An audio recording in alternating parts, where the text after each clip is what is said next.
Rates at 6.5% haven't discouraged buyers in Maryland as more inventory has been coming to the market and sales prices have risen since last year. It's Friday, July 17th, 2026.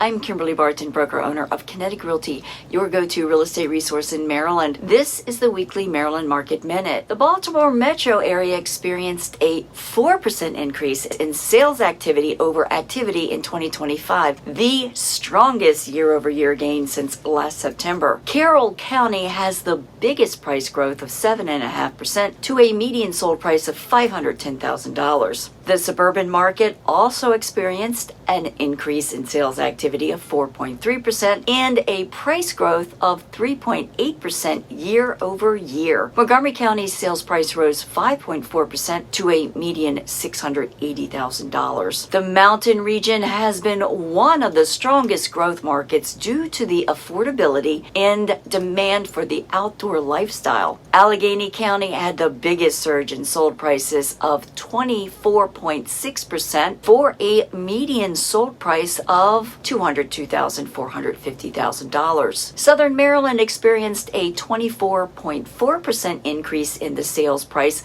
with a modest gain of 0.6% in the sold price of $475,000. St. Mary's County had a 9.3% increase in prices. Active rentals rose again this week to 3,469 properties offered at a median lease price of $2,650 per month. And over the past week, it's taking a median 25 days for a rental property to go to lease. Are you curious about housing values in your area? Reach out to me and let's talk. That's your wrap for this week's Maryland Market Minute for Friday, July 17th, 2026. Thanks so much for tuning in. Enjoy your weekend. I'll see you next week. Take care.